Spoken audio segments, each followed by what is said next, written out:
सुप्रभात प्यारे बच्चों, कैसे हैं आप सब। आशा करती हूँ आप सभी अपने अपने घरों में स्वस्थ एवं सुरक्षित होंगे।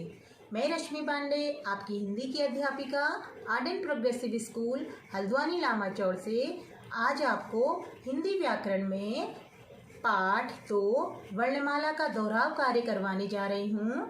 बच्चों, वर्णमाला किसे कहते हैं? प्रत्येक भाषा में वर्णों का एक निश्चित समूह होता है। वर्णों को निश्चित क्रम में रखना ही वर्णमाला कहलाता है। वर्णों के 2 प्रकार होते हैं, पहला स्वर और दूसरा व्यंजन। आइए विस्तार से जानें वर्णमाला क्या है। बच्चों, पाठ 2 वर्णमाला का दोहराव कार्य शुरू करने से पहले एक बार हम फिर से जान लेते हैं वर्ण किसे कहते हैं। वर्ण भाषा में ध्वनि की सबसे छोटी इकाई को वर्ण कहते हैं। इसके और टुकड़े नहीं किए जा सकते हैं। वर्ण को हम अक्षर भी कहते हैं। वर्णों का निश्चित क्रम वर्णमाला कहलाता है। एक बार फिर से बताती हूँ, भाषा में ध्वनि की सबसे छोटी इकाई को वर्ण कहते हैं। इसके और टुकड़े नहीं किए जा सकते हैं। वर्ण को हम अक्षर भी कहते हैं। वर्णों का निश्चित क्रम वर्णमाला कहलाता है। बच्चों, अब हम जानेंगे वर्णमाला क्या है। प्रत्येक भाषा में वर्णों का एक समूह होता है। वर्णों के इस समूह को एक निश्चित क्रम में रखा जाता है। वर्णों को निश्चित क्रम में रखना ही वर्णमाला कहलाता है। प्रत्येक भाषा में वर्णों का एक समूह होता है। वर्णों के इस समूह को एक निश्चित क्रम में रखा जाता है। वर्णों को निश्चित क्रम में रखना ही वर्णमाला कहलाता है। बच्चों, आइए जानें वर्ण किसे कहते हैं। ध्वनि का वह रूप जिसके और टुकड़े नहीं किए जा सकते वर्ण कहलाता है। वर्ण किसे कहते हैं? ध्वनि का वह रूप जिसके और टुकड़े नहीं किए जा सकते वर्ण कहलाता है। वर्ण के प्रकार। वर्ण 2 प्रकार के होते हैं। बच्चों, वर्ण कितने प्रकार के होते हैं? वर्ण 2 प्रकार के होते हैं। पहला स्वर, दूसरा व्यंजन। एक बार फिर से बताती हूँ, ध्वनि का वह रूप जिसके और टुकड़े नहीं किए जा सकते वर्ण कहलाता है। और वर्ण के 2 प्रकार होते हैं, पहला स्वर, दूसरा व्यंजन। बच्चों, आइए जानें स्वर क्या होते हैं। जिन वर्णों का उच्चारण स्वतंत्र रूप से किया जाता है, अर्थात जिन वर्णों को बोलने के लिए हमें किसी अन्य वर्ण की सहायता नहीं लेनी पड़ती, उन्हें स्वर कहते हैं। हिंदी में स्वरों की संख्या 11 होती है। ओ, आ, इ, ई, उ, ऊ, री, ए, आई, ओ, औ। ये सभी स्वर कहलाते हैं और इनकी संख्या 11 होती है।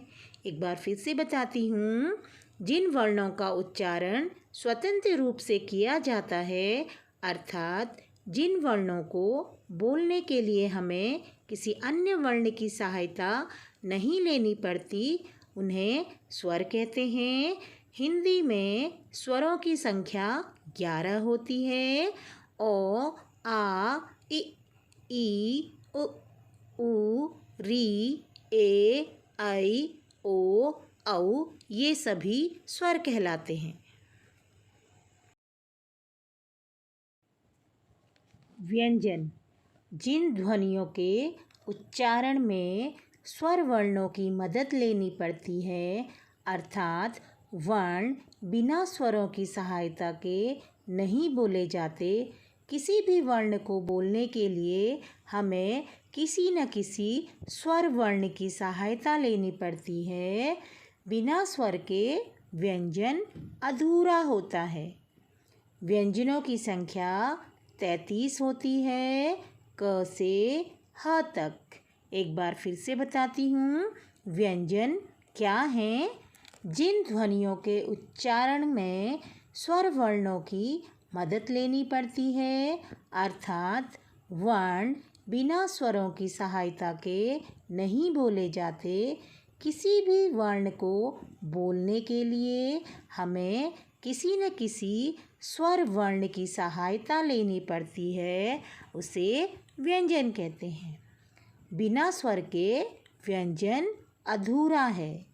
व्यंजनों की संख्या 33 होती है, क से ह तक। आइए जाने क्या हैं व्यंजन।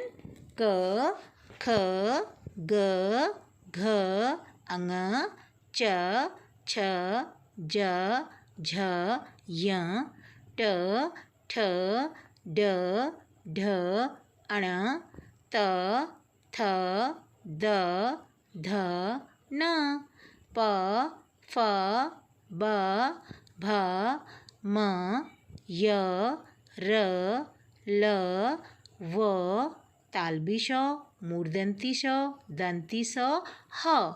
ये सभी व्यंजन कहलाते हैं। हलंत।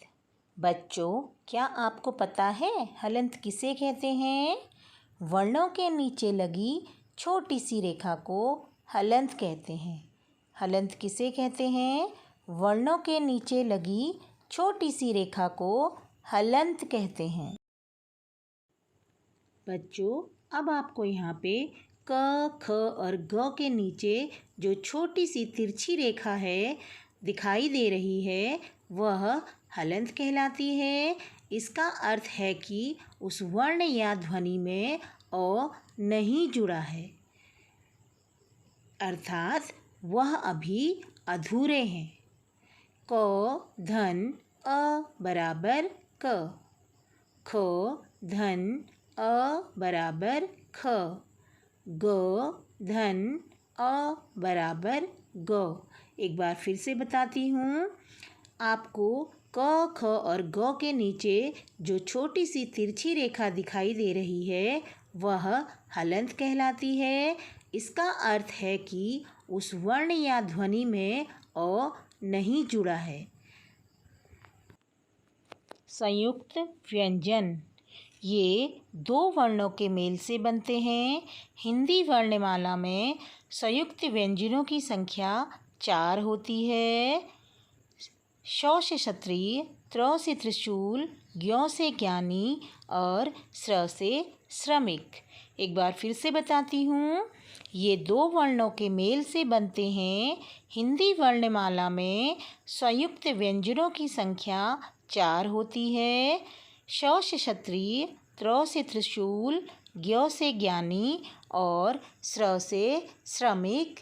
ये 4 संयुक्त व्यंजन कहलाते हैं। बच्चों, आज हमने इस पाठ में क्या सीखा, एक बार फिर से दोहराव कर लेते हैं। हिंदी भाषा में स्वरों की संख्या 11 होती है। व्यंजनों की संख्या 33 होती है। जिस ध्वनि के और टुकड़े नहीं किए जा सकते उसे वर्ण कहते हैं। संयुक्त व्यंजन दो वर्णों के मेल से बनते हैं। इनकी संख्या 4 होती है। वर्ण का दूसरा नाम अक्षर है। वर्णों के क्रमबद्ध समूह को वर्णमाला कहते हैं। अब समय है इस पाठ में आए प्रश्नोत्तरों को हल करने का। संक्षेप में उत्तर लिखिए।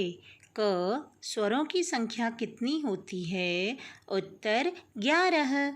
ख संयुक्त व्यंजन लिखिए। उत्तर श से क्षत्रिय, त्र से त्रिशूल, ज्ञ से ज्ञानी, स्र से श्रमिक। एक बार फिर से, स्वरों की संख्या कितनी होती है? 11। संयुक्त व्यंजन लिखिए। श से क्षत्रिय, त्र से त्रिशूल, ज्ञ से ज्ञानी और श्र से श्रमिक। ग वर्णों के नीचे लगी छोटी सी रेखा को क्या कहते हैं? उत्तर हलंत। वर्णों के नीचे लगी छोटी सी रेखा को क्या कहते हैं? उत्तर हलंत कहते हैं। तो बच्चों, आशा करती हूँ आज का ये पाठ आप सभी को समझ में आ गया होगा। बच्चों, आप सभी को अपना दिया गया काम सही समय पे करना है और उसे याद भी करना है।